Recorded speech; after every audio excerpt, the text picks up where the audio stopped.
Tom Allen spoke about Saturday's disappointing win at his press conference on Monday.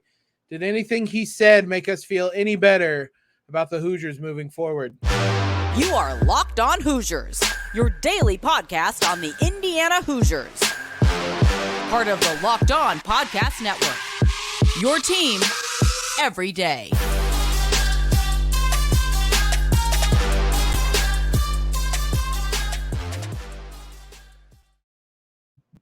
Happy Tuesday, everybody. You are Locked On Hoosiers, the one and only daily IU podcast. We're part of the Locked On Network, your team every day.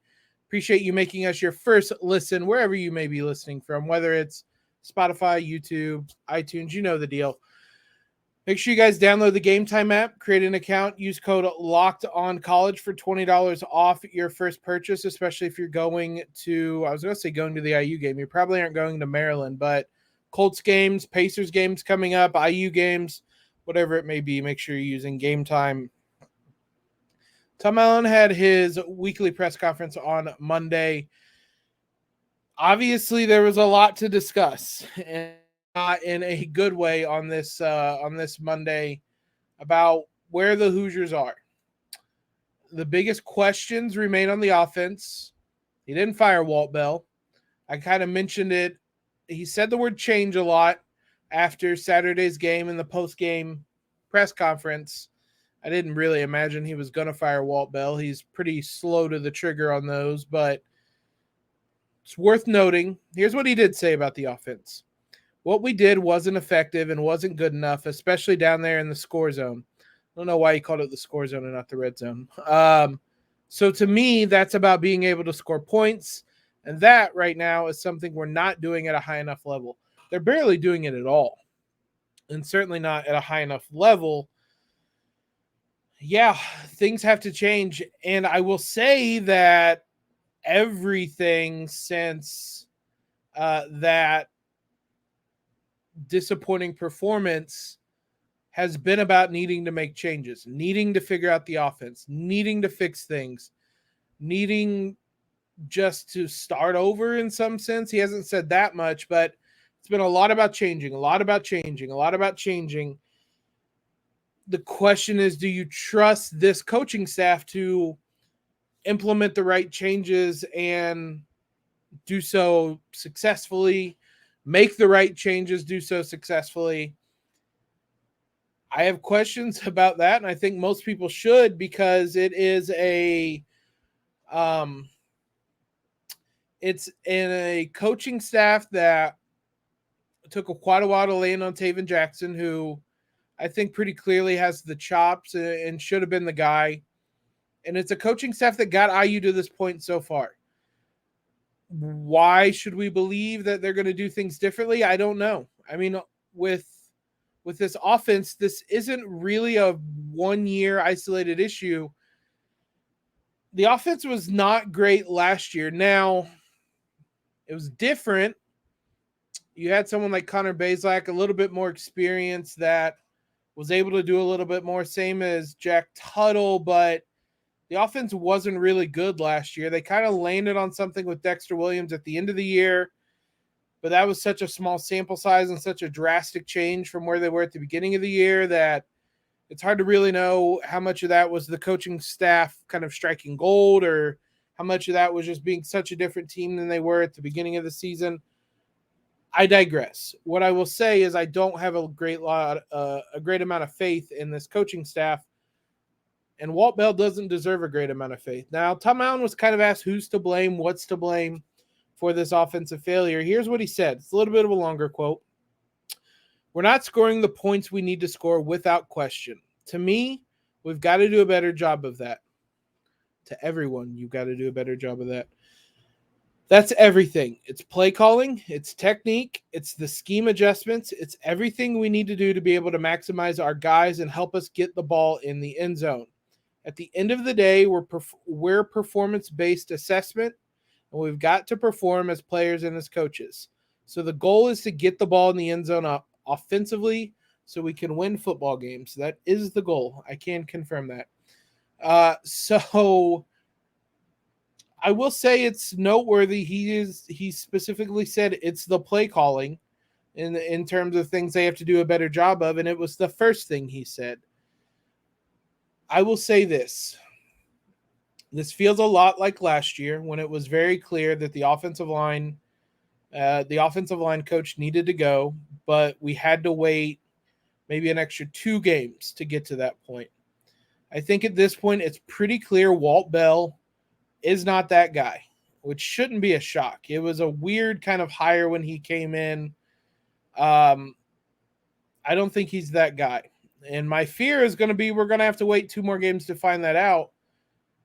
No, excuse me. We're going to have to wait 2 more games for Tom Allen to find that out and eventually fire him. And very specifically in this situation, 2 more games would be heading into the bye week, if I'm not mistaken, which, I mean, if you're going to switch offensive coordinators and implement something new, that would be when you would do it. No, I'm sorry. After this week is the bye week. So, I mean, if you were going to make a change, it would be soon, I would think, heading into the bye week. Now, having said that, there is also some validity to what Tom Allen said. Walt Bell has been bad. The execution of the offense in a lot of phases was also bad on Saturday. And that is kind of, to some degree, escaped criticism because of how bad Walt Bell was. The offensive line is such this odd mix of being wholly incapable of run blocking. Up to Saturday, they had been decent in pass blocking, good enough that Tayven could escape the pocket when needed and make plays. He's not taking the guys out to dinner this week, I can assure you that, because that wasn't a great performance from them. But they, even when Tayven had time, how many drop passes were there on Saturday? That was such a frustrating aspect. Drop passes are very frustrating, maybe to an irrational degree. You can't expect receivers to be perfect, but especially on throws that are on the point and in games where, like Saturdays, it was a frustrating game that IU should not have been that close in. Having dropped passes in that scenario it just amplifies things. So there was a lot of facets of the game. Jaylin Lucas, they did a lot of things wrong with him on Saturday, not getting him involved in the pass game at all, being chief among them. He also struggled in run blocking, which has kind of been the bugaboo about him. And part of the reason he didn't play as much last season is because he struggled in those types of situations. So there's a lot of fingers that should be pointed. It's just maybe the biggest finger should be pointed at Walt Bell. But there does need to be a lot of changes on the offense. Tayven Jackson is not he deserves some criticism as well. He talked to the media on Monday too. We'll give his thoughts on one very big play from Saturday and what Tom Allen had to say about Tayven as well. Before we do any of that, let's talk about GameTime, where I'm going to bring up the GameTime app. There's no IU game to look up because they're going to be at Maryland this week and then 2 weeks off before the Michigan game.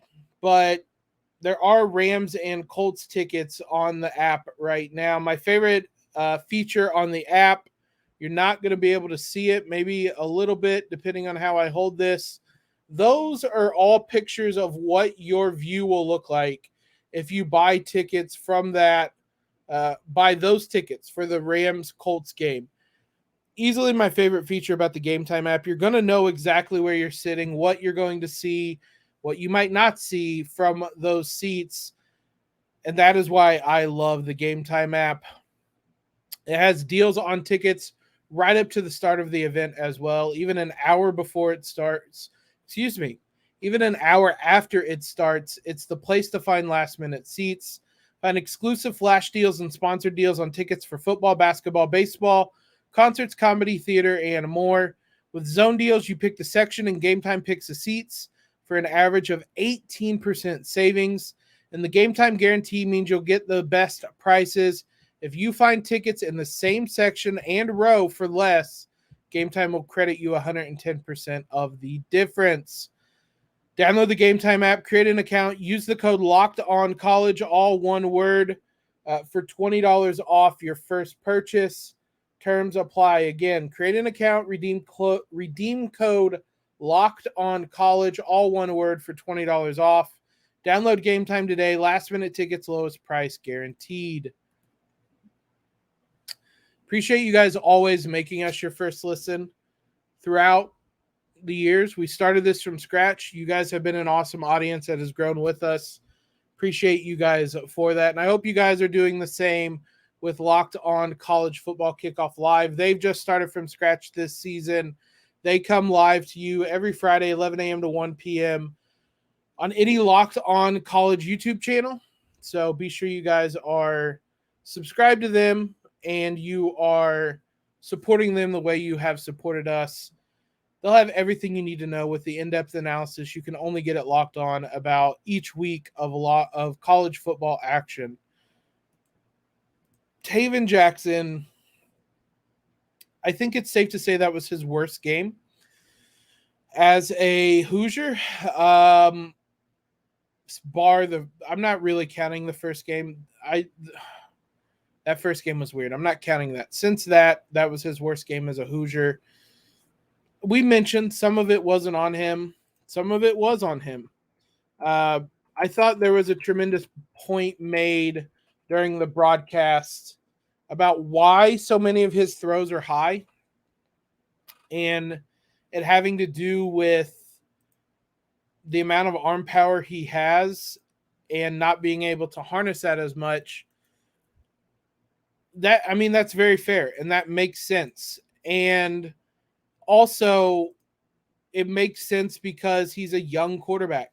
He should have games with growing pains like this. He finished 11 for 26, 190 yards, a touchdown, and an interception. The interception was bad. He stared down the wide receiver. The touchdown, I thought, was actually a good decision, even though it was a throw into coverage. Cam Camper had a very physical advantage over his defensive player. I like how he puts the ball in a space for his receiver to make a play. He does that with Camper a lot. That little sideline almost fade route, kind of over the top ball, he loves to Camper, and it allows Camper to go out and make a play. So I very much enjoy that part of his game, and I think he's still growing, but Saturday was bad on his part. There was no point worse than the third overtime where IU should have won the game with ease. Jaylin Lucas comes in motion across the line, fake the handoff. He continues his route and runs into the end zone. And I'm not exaggerating. You guys probably saw the play. There was nobody within 20 yards of him. Tayven never once looked that way. Threw it into coverage. It was picked off. Thank God Indiana won, because that would have been a just brutal way for that game to be remembered. Tayven did talk about that. He was asked about it, and here's what he said. He's not my read. It's 1, 2, 3, and get out of there. I've never looked at Jaylin ever. Running that play in practice, I know he's butt naked, but I understand that explanation. I think if Tayven were in year 2, 3, 4, he would be able to read the defense enough to know that Jaylin is going to be open, because nobody followed him across the line. And if you're in zone coverage and you can turn and look and see the guys came with the receivers, it's just kind of one of those things where if you process things, you should know that Jaylin's wide open there. At the same time, I do understand that you have that clock in your head ticking. It's read 1, read 2, read 3. The ball's got to go. And so that's the decision he made. It's a logical explanation, I would say, and it doesn't make that play any less frustrating. It was symptomatic of a offense that was just a mess throughout the night, and getting into a goal line situation where you struggle so much to score and then literally having it gifted to you. You had the win gifted to you,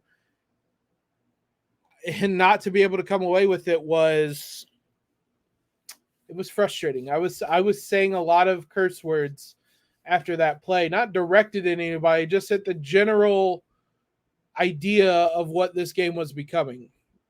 Again, thank God Indiana won, because boy, that would have been up there with the most incredible peak IU moments if IU loses that game. I was trying to think, what are the peak IU moments? In my head, it was the drop against Iowa in 2009. Was it DeMarlo Belcher maybe? When we would have upset Iowa and it was dropped in the end zone. That's up there. The Indiana-Ohio State game where Xander came in and IU should have won the game if not for a blatant pass interference that just wasn't called. That pass interference is up there. It's just photos and moments that describe the IU program. That would have been up there. Just Jaylin standing with nobody within 20 yards of him and IU losing the game. Now, Tom Allen had some thoughts on Tayven too, similar to what we were saying. Quote, growing pains without question, but we've got to look at it very thoroughly and figure out where we need to be and what we need to do to get those things fixed, because we've got a really good team coming up here in a week. And they do, and we're going to talk about Maryland later. Oh boy, I don't feel good about that Maryland game, but they got a tough one coming up. But I didn't walk away from this game thinking the future was any less bright with Tayven. These games are going to come. This probably won't be the last one he has this season. Just like the games or the halves against Louisville are going to come too. It was just a night in which you hope he has those struggles in a game that not everybody is struggling. It's just on Saturday, literally everybody was struggling, and he wasn't able to kind of help lift Indiana in any way. Again, maybe year 2, 3, 4, if he stays that long, Tayven would be able to just lift Indiana even on a bad night, but this is still a redshirt freshman quarterback, so this is the experience of starting a redshirt freshman quarterback. There will be nights like this. It's just, as Tom Allen said, you got to learn from it and you got to grow from it and you got to move forward, because there is a really good team waiting on the Hoosiers. We've been pretty down about Indiana for the last almost 2 podcasts now. Let's look at some positives from this game. It's not a long list, but let's look at some positives from this game to wrap up this episode and hopefully end on a little bit of a brighter note. Before we talk about the positives, let's talk about DoorDash. You guys missing the syrup for your pancakes? You just run out of your favorite coffee creamer? With DoorDash grocery delivery, you get what you want right when you need it. You've trusted DoorDash to deliver your restaurant favorites. Now you can get grocery delivery that actually delivers too. You'll get exactly what you ordered, or they'll make it right. So sit back and enjoy quality groceries just like you pick them yourself. Get 50% off your first DoorDash order up to $20 value when you use code LOCKEDONCollege at checkout. Limited time offer, terms apply. That is half off. All you have to do is spend up to $20 with, honestly, with the price of groceries right now, that's not too hard. And there will be 0 delivery fees on your first order. There is no catch. Half off groceries. All you have to do is spend $20. Just download the DoorDash app in the App Store and enter code LOCKEDONCollege. Don't forget, that's code LOCKEDONCollege for 50% off your first order with DoorDash. Let's talk about some positives in this game. Again, admittedly, it's not a lot. We'll start on the offense, and there certainly is not a lot in the offense. Cam Camper, he looked really good, and he looked back to his old form, basically. He has been, save for the game in which he kind of got injured, I think he's been really, really good this season. And the last 2 weeks, he's had a couple big receptions, couple 40-yard receptions, really on the same kind of play, that go route that him and Tayven seem to really like. They've hooked up a couple of times on that. Cam Camper looks back to his old self. I think he probably needs targeted a bit more and more than 4 receptions in a game, but a 100-yard game and a touchdown. Big performance from him. Christian Turner did well, I thought, in an offense that really cannot run the ball at all. Turner did as best as he could. 13 carries, 67 yards, and a touchdown. 5.2 yards per carry. I thought he probably earned a little bit more. Josh Henderson's also really good. So there's not a ton of carries to be spread around. I think I would be more okay with taking carries away from Jaylin if IU uses him in the pass game more. They didn't do that on that. I think out of all the bizarre questions I have about Saturday, how Jaylin Lucas had not a single target in the pass game is far and away number one. This is a positive segment. We're going to be positive about this segment. But that's the only positives about the offense. The secondary, I thought Dunham and Moore continue to impress. Those were the guys that came away with the interceptions. Those are guys that I thought have played well throughout the first 4 games of the season. We've heaped a lot of praise on the secondary, and they deserved it because that was the unit I had easily the most questions about on the defense. I couldn't tell you starters when we talked about this week 1. So those 2 guys continue to stand out. Dunham has had interceptions in multiple games. Lewis Moore had 2 on Saturday, including a really nice pick 6. So between those 2, Nick Toomer has been really good. When he's been healthy, Noah Pierre, I think, has been really solid. He had a big sack. He had a sack, but nonetheless, in that Husky position, he's been really good. Jamari Sharp has had moments too. So I think the secondary has been pretty good in this one. IU's run defense wasn't good, but typically that's not something that the secondary is responsible as much for. You have to get through a couple lines before you get to the secondary. Akron only finished with 211 yards passing and 3 interceptions. So I thought the secondary did a good job holding up in pass coverage. It was kind of the first 2 levels that were more that had more issues. That being said, Andre Carter continues to be a menace. Another sack on Saturday. There are a number of times he's in a position where his stats don't even justify everything he's doing. There's holding penalties on him called. He is just a handful for a defensive line throughout the entire game, and that doesn't always show up in the stat line. There's QB hurries, QB hits, things like that. He is always creating pressure, creating issues, and making quarterbacks uncomfortable, so he continues to be awesome as well. And someone we haven't talked about at all, Chris Freeman, 2 for 2 for field goals, 3 for 3 for extra points. He hasn't missed anything so far this season. Knock on wood, fingers crossed. Whatever you need to do, I don't know that it'll be picked up. I'm knocking on wood now, but he has been really good. There was talk after the first scrimmage in fall camp that the special teams didn't look good. Granted, that's all they kind of said. I don't know who didn't look good, but regardless of that, there was a competition coming into the season between him and Nico Radicic, the freshman standout. No, not anymore. There is no competition there. Freeman has clearly taken a step ahead. Now, that doesn't mean he might not struggle and it becomes a competition again, but he is very clearly the number 1 right now, and he has been reliable. And there's not a lot of things on IU's entire roster that has been reliable this year. So kudos to him. IU doesn't have a kicking problem. Knock on wood again. Please don't let there become one, but IU doesn't have a kicking problem, and so that is pleasant.